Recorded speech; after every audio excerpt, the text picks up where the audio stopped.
Que faire quand on n'y croit plus? Est-ce que vous vous posez cette question? Vous êtes peut-être à un moment de votre vie où vous êtes fatigué, où vous n'en pouvez plus et vous vous demandez quoi faire à ce moment-là. Eh bien, je veux vous donner 8 clés pour vous aider dans cette vidéo.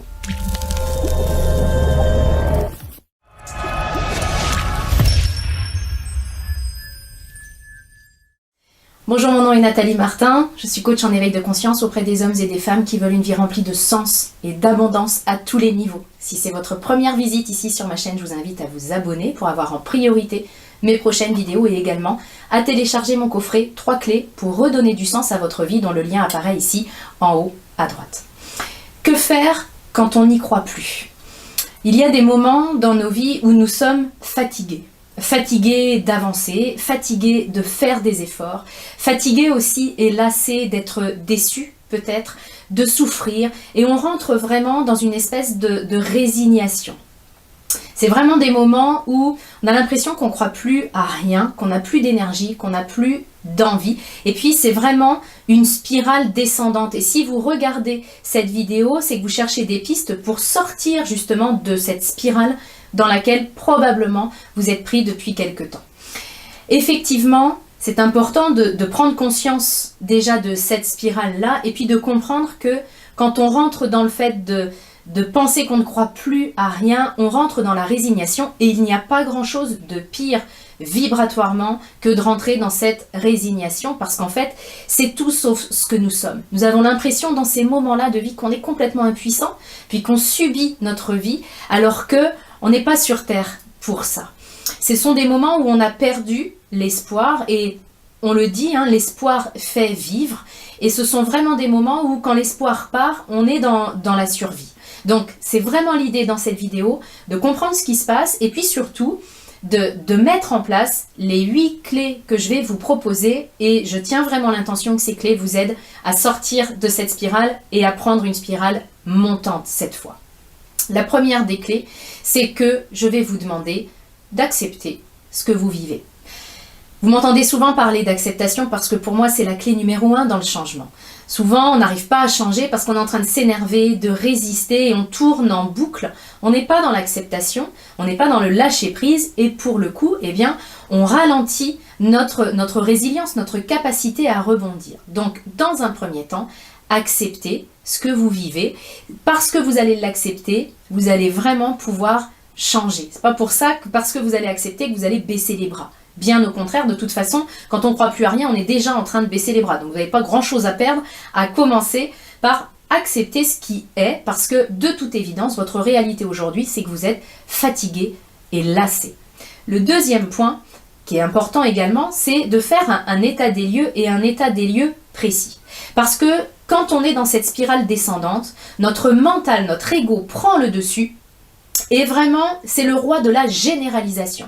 Donc là, je vais vous demander de ne pas rentrer dans ce jeu-là, de ne pas dramatiser, de ne pas exagérer, de ne pas généraliser, mais d'être vraiment très concret dans ce que vous entendez par « je n'y crois plus ». Vous ne croyez plus à quoi précisément? Mettez la vidéo sur pause et interrogez-vous sur cette question.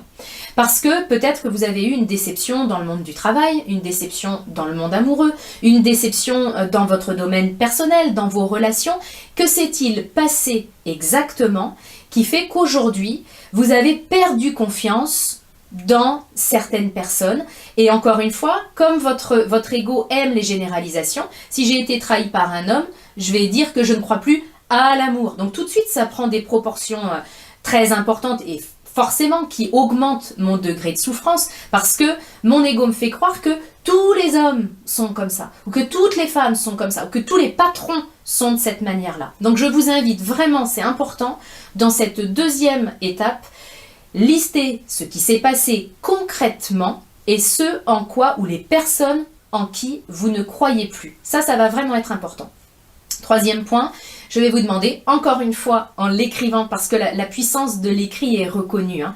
Donc c'est important que vous puissiez vraiment écrire et pas seulement regarder la vidéo rapidement et dans votre tête. Donc vraiment, mesurez l'impact de votre situation aujourd'hui. Là maintenant, dans le 3 et dans le 4, on va rentrer dans ce que j'appelle la non-complaisance.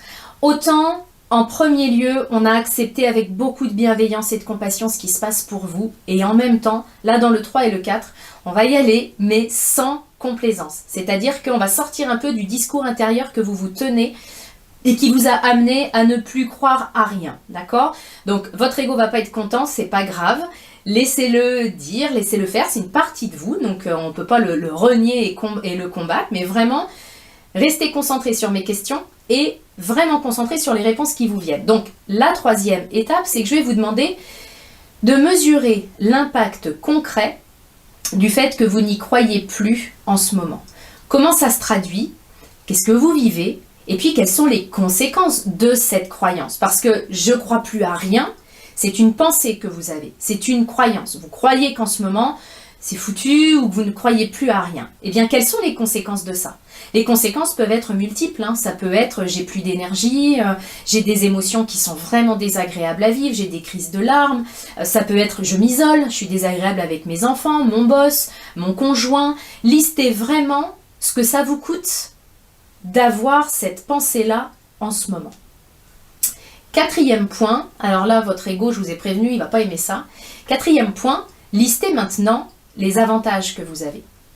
Parce que vous avez des coûts à avoir cette croyance et puis ce niveau d'énergie en ce moment. Et en même temps, vous avez des avantages à croire ça, des avantages à être dans cette spirale descendante. Alors l'ego lève souvent un bouclier quand il entend ça en disant bah, j'ai aucun avantage, je suis en train de souffrir et puis c'est tout. Si vous n'aviez aucun avantage, vous ne seriez pas dans cette situation-là. Surtout si elle traîne depuis longtemps, si vous n'arrivez pas à vous sortir de ça, c'est qu'il y a des bénéfices qui sont parfois et la plupart du temps complètement inconscients. Mais c'est important pour nous qu'on puisse les mettre en conscience et les mettre en lumière aujourd'hui. Donc, quels sont les avantages que vous avez à croire que vous n'y croyez plus et vous ne croyez plus à rien? Alors, parmi les avantages, je vous ai listé quelques inconvénients possibles, donc je vais faire pareil avec les avantages. Eh bien, peut-être que, en toute transparence, en toute honnêteté et authenticité, et donc sans complaisance envers moi, je peux me dire que quand tout va mal, et puis quand j'ai l'impression que j'y crois plus, et puis quand je dis aux autres que je n'y crois plus, eh bien l'avantage c'est que je récolte de l'attention. C'est-à-dire que mon entourage est plus présent, il s'occupe de moi. Je sais de quoi parler aussi quand je les vois, parce que je parle de mes problèmes. Peut-être aussi que parce que je dis que je n'y crois plus, eh bien ça me met à l'abri, ça me protège de prendre d'autres risques. Parce que finalement, si je rencontre quelqu'un, on parlait du domaine amoureux, si je rencontre quelqu'un et que je me dis ouais mais j'y crois plus, je vais moins m'investir dans la relation, puis ça va impliquer que l'autre il va en faire encore plus pour me combler et me rassurer. Donc je vais récolter beaucoup plus d'attention là aussi. Peut-être que si c'est dans mon milieu professionnel, que j'ai eu des déceptions, ce que j'appelle des échecs, c'est encore une étiquette, hein, mais des faux pas, des choses qui n'ont pas réussi comme je le souhaitais, eh bien le fait de me dire ouais mais j'y crois plus, ça m'évite de prendre des risques à nouveau, ça m'évite de me mettre en danger, ça m'évite de risquer d'échouer encore une fois. Donc il y a vraiment inconsciemment des avantages à rester dans cette spirale-là, aussi parce que c'est une spirale où je fais plus d'efforts. Et puis vous le savez sans doute, notre cerveau aime la facilité. Donc quand je suis dans la spirale descendante, c'est une spirale où j'ai plus d'efforts à faire, parce que dans cette spirale, même m'habiller, c'est peut-être quelque chose que je ne fais plus si je suis à l'extrême. Donc je m'isole, donc je fais plus d'efforts pour aller vers les autres et dans ma communication.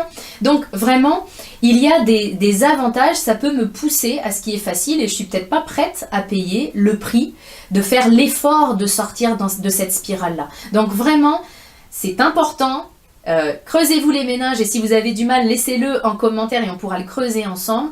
Mais vraiment, listez les avantages que vous avez à rester dans cette croyance. Parce qu'en fait, la réalité, c'est qu'il y a une partie de vous qui, certes, est convaincue qu'elle ne croit plus à rien, qui rentre dans le « à quoi bon ?»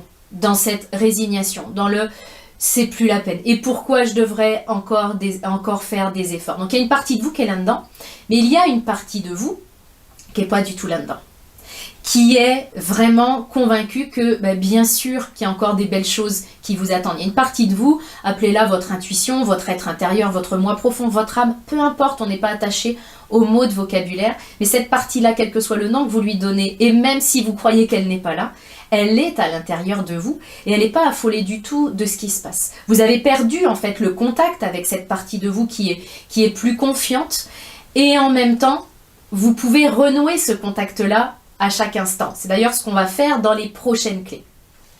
5e étape, je vous demande maintenant de vous rappeler des moments dans votre vie, dans votre passé, où justement vous n'étiez pas dans cette croyance-là, où justement vous croyiez en vous, en les autres et en la vie. Parce que quelque part, si vous vous dites « je n'y crois plus », c'est qu'à un moment donné, vous y avez cru. Vous avez cru à quoi? Ça, c'est la première chose. Et puis, quand vous étiez dans cette croyance, donc quand vous étiez rempli de confiance, qu'est-ce que vous faisiez différemment par rapport à aujourd'hui? Comment est-ce que vous vous comportiez? Quelles relations est-ce que vous aviez? Quels étaient vos rituels? Est-ce que, par exemple, il y avait de la méditation le matin? Ça m'arrive très souvent d'échanger avec des personnes qui me disent que là, elles sont vraiment dans le creux de la vague. Parce que notre vie, elle est comme ça, hein, vous le savez bien. Puis les moments où elles sont dans le creux, et où finalement elles me disent que ça va plus du tout, etc. Quand on creuse un peu, puis qu'on se dit, est-ce que tu as des rituels en ce moment? Et elle dit, oh non. Je pense à une personne en particulier qui me dit, ah non, ça fait longtemps que j'ai pas médité. Alors que quand je méditais, c'est vrai, j'allais mieux. Ça veut dire qu'en fait, et Anthony Robbins le dit, il dit que c'est une stratégie d'aller mal. C'est-à-dire que quand je vais mal, je vais mettre en place, et bien sûr c'est inconscient, c'est pas l'idée de se taper dessus parce qu'on fait ça, on le fait pas avec une mauvaise intention, on le fait pas consciemment, mais inconsciemment, je vais mettre en place des stratégies, c'est-à-dire que tout ce qui me faisait du bien, eh bien je vais plus le faire. Si ça me faisait du bien de faire du sport, on en reparlera tout à l'heure, j'en fais plus. La méditation, ça dégage. Les personnes qui me faisaient du bien, ça dégage aussi et je m'isole. Donc, on met en place des comportements pour descendre et il suffit parfois, et c'est ce qu'on est en train de faire dans cette 5e étape, de regarder ce que nous faisions avant ça. Les moments où on était plus confiant dans notre vie, qu'est-ce qu'on faisait différemment? On pouvait manger mieux, on pouvait dormir davantage, on pouvait lire, on pouvait, faire une activité physique. Donc vraiment lister ce que vous faisiez dans les moments où justement vous y croyez. Ça peut être aussi simple que la posture. Parce que vous avez sans doute remarqué que quand on va mal et quand on n'y croit plus, eh bien on va se renfermer sur nous-mêmes, on va baisser le menton. Donc même notre corps adopte une posture qui est conforme à la spirale descendante. Quand j'allais mieux, peut-être que oui, je me tenais plus droite. Peut-être que effectivement, j'avais le port de tête un peu plus haut. Et vraiment, c'est important de comprendre que le corps influence l'esprit et l'esprit influence le corps. Ça veut dire que quand je vais mal dans ma tête, mon corps s'adapte et se rétracte. Quand je vais, si jamais je fais l'inverse et si vraiment je fais l'effort consciemment de prendre une autre posture, ça va influencer aussi mon esprit. Ça agit dans les deux sens. Donc c'est pour ça que dans le 5, eh bien vous listez tout ce que vous faisiez quand vous y croyez, parce que l'idée, ça va être de vous en inspirer. Tout ce que vous avez listé, vous le faisiez parce que vous étiez bien, mais vous étiez bien parce que vous le faisiez. Donc aujourd'hui, comme vous avez besoin et vous avez envie d'aller mieux et d'être dans la spirale ascendante, eh bien regardez ce que vous faisiez, recommencez à le faire, et du coup vous commencerez à sortir de cette spirale descendante. 6e point, je vous invite à sortir de votre tête, à sortir de votre ego. Parce que les moments où nous allons moins bien, c'est du pain béni pour lui. C'est-à-dire que vraiment, il va prendre toute la place. C'est d'ailleurs pour ça que vous dégagez tout ce qui vous faisait du bien. C'est vraiment des moments où on va ruminer, cogiter. On est en train de tricoter. On est sans cesse dans notre tête. Et ça, ça ne fait que rajouter de la souffrance à notre souffrance. Donc, sortez de votre tête le plus possible. Comment? Eh bien, en revenant le plus possible à votre corps, c'est-à-dire au moment présent, avec de la pleine conscience. Vraiment, ramenez votre tête là où est votre corps. Vous vous concentrez sur ce que vous êtes en train de faire. Vous conduisez, eh bien vous vous concentrez sur la conduite. Vous traitez un dossier, vous vous concentrez sur ce dossier. Vous faites exactement comme si vous étiez venu sur Terre juste pour faire cette chose-là. Soyez concentrés et votre mental va pouvoir s'apaiser. Vous pouvez aussi bien sûr méditer, aller vous promener dans la nature. Tout ça, ce sont des choses qui vraiment vont apaiser votre mental et c'est important aujourd'hui. 7e point, faites de l'exercice. Ayez une activité physique, même si c'est que de la marche, même si c'est 5 minutes pour commencer, peu importe. Parce que ce qui se passe quand on n'y croit plus, quand on est vraiment dans cette spirale descendante, on en fait de moins en moins, on a de moins en moins d'énergie et on considère que comme on a moins d'énergie, eh bien on l'économise, on la garde et que c'est pas du tout le moment pour aller faire du sport.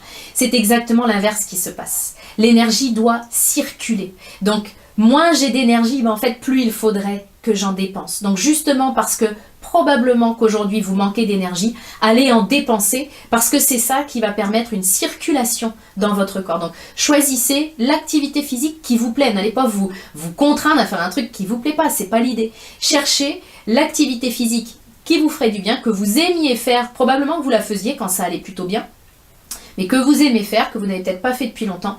Et même si ce ne sont que quelques minutes, reprenez cette activité physique.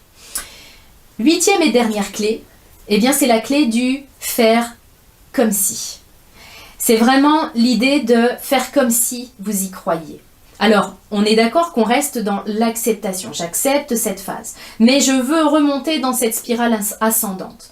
Donc c'est vraiment l'idée de se dire, bah tiens, si jamais j'y croyais encore, qu'est-ce que je ferais? Vous listez votre réponse et là, vous enclenchez sur cette réponse-là parce que le fait de poser clairement une action à faire, ça va vous permettre de poser cette action et de retrouver votre puissance. Parce que si vous vous sentez mal en ce moment, c'est que finalement, vous êtes déconnecté de ce que vous êtes en réalité. Je vous le disais tout à l'heure, chacun de nous est un être extrêmement puissant, extrêmement créateur de sa vie. Et quand on est dans un moment où on n'y croit plus, eh bien, on ne crée plus en conscience son existence, on a l'impression de la subir et d'être impuissant. Et comme c'est à l'opposé de ce que nous sommes vraiment, eh bien notre corps en entier nous dit que on n'est pas aligné en ce moment. Et il nous le dit par des émotions, des sensations vraiment désagréables, et c'est ce que vous ressentez certainement aujourd'hui. Pour sortir de ça, appliquez les clés que je vous ai données, y compris la dernière, c'est-à-dire poser une petite action. Et effectivement, elle va peut-être vous demander un petit effort. C'est normal, surtout si vous êtes dans cette spirale descendante depuis un moment maintenant. Mais si vous voulez quitter la spirale, il faut quitter la facilité. Donc, fournissez un tout petit effort, ne serait-ce qu'aujourd'hui, recommencez demain, et puis vous allez voir que petit à petit, vous allez retrouver ce côté de vous qui y croit encore, qui, encore une fois, est à l'intérieur de vous. Elle ne vous a jamais quitté, c'est juste que la ligne de contact est rompue aujourd'hui, mais il ne tient qu'à vous de vous reconnecter à cette partie. Et je tiens l'intention qu'en appliquant les 8 étapes que je vous ai données, vous puissiez réussir à remonter vraiment et à vous reconnecter à ce que vous êtes en réalité. Je vous invite à me laisser vos commentaires dans cette vidéo, vos prises de conscience, les actions que vous allez pouvoir mener. On est ensemble sur votre chemin également. Si cette vidéo vous a aidé, n'hésitez pas à la liker, à la partager pour m'aider à aider le plus grand nombre de personnes possible. Et puis si vous voulez que je traite d'un thème en particulier dans une prochaine vidéo, laissez-le également en commentaire. Et si le sujet m'inspire, je me ferai un plaisir de vous répondre par du contenu vraiment sur mesure pour vous. À très bientôt.